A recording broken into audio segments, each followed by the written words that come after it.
What sorry sorry মানে আপনি আমার ফোন ভেঙে বলছেন শখের ফোনটা ফোনে জরিমানা দেবেন এখন আমি ইচ্ছে করে করিনি তো ভাইয়া, সরি বললাম তো।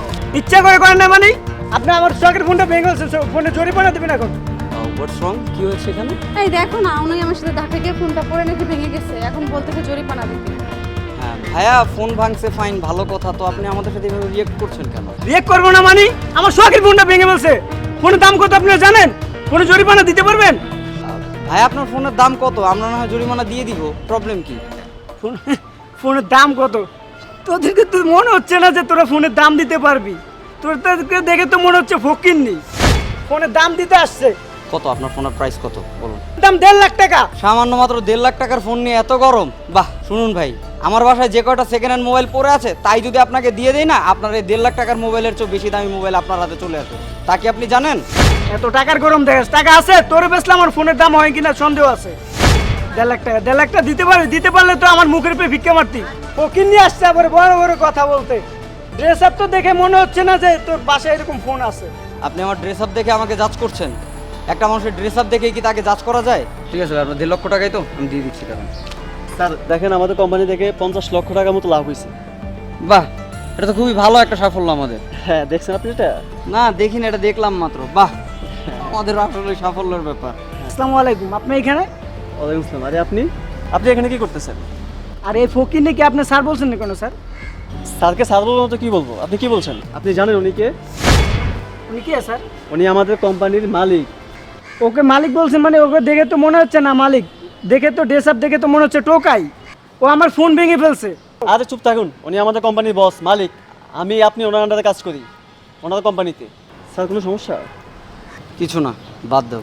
সরি স্যার আমার ভুল হয়ে গেছে আমাকে ক্ষমা করে দিন স্যার এটা কথা কি ভাই, একটু আগে আপনাকে বলেছিলাম যে মানুষের পোশাক আশাক দেখে কখনো তাকে জাজ করতে হয় না। একটু আগে যদি আপনি আমার পোশাক আশাক দেখে যদি আমাকে এভাবে জাজ না করতেন, তাহলে হয়তো আপনার এভাবে লজ্জা পেতে হতো না। কিন্তু কি আর করার, দিন শেষে তো আমি আমার জায়গায় সঠিক, আপনি আপনার জায়গায় থাকতে পারলেন না। ভাই দেবে, তোমার কাছে 1.5 লাখ টাকা হ্যান্ড ক্যাশ আছে? হ্যাঁ আছে তো। কেন স্যার? ওনাকে টাকাটা দিয়ে দাও। দিয়ে দিব? হুম, কি আপনার ফোনের দাম 1.5 লাখ টাকা না? পাইছেন? সরি স্যার আমার ভুল হয়ে গেছে আমাকে ক্ষমা করে দিন sir no need to say sorry. আসলে এখন আর সরির কোনো দরকার নাই। আপনার মতো অভদ্র লোক আমার অফিসে কালকে থেকে না আসুক, আমি এটাই চাই। কালকে থেকে আপনি আর আমার অফিসে আসবেন না। You are suspended for now. Sorry sir আমার আরেকটা সুযোগ দেওয়া যাবে স্যার একটা কথা মাথায় রাখবেন, ব্যবহারে বংশের পরিচয়। একটা সমস্যা মানুষের হতেই পারে। আমার ওয়াইফ রাস্তা দিয়ে যাচ্ছিল, আপনার হাতে ধাক্কা লেগে মোবাইলটা পড়ে গিয়েছে। সেটা ভুলবশত হতেই পারে, অ্যাক্সিডেন্ট। আমরা নর্মালি বললে জরিমানা দিয়েই দিতাম, যেটা এইভাবে দিয়ে দিলাম। কিন্তু আপনি যে আমার ওয়াইফের সাথে খারাপ ব্যবহার করলেন, আমাদের সাথে খারাপ ব্যবহার করলেন, যা আপনি একজন মানুষ হিসাবে অনেক খারাপ কাজ করেছেন, যা আপনার থেকে কখনোই কাম্য ছিল না, এটা কখনোই আশা করিনি।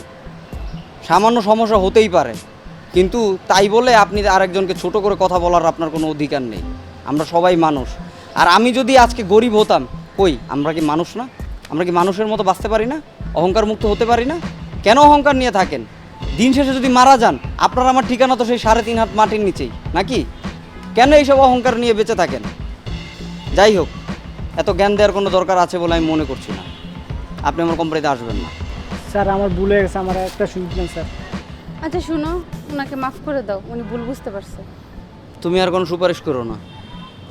যে মানুষ একটা মেয়ে মানুষকে, একটা মায়ের জাতকে সম্মান দিতে পারে না, অ্যাটলিস্ট তার মতো বেয়াদব লোক আমার অফিসে থাকুক, এটা আমি চাই না।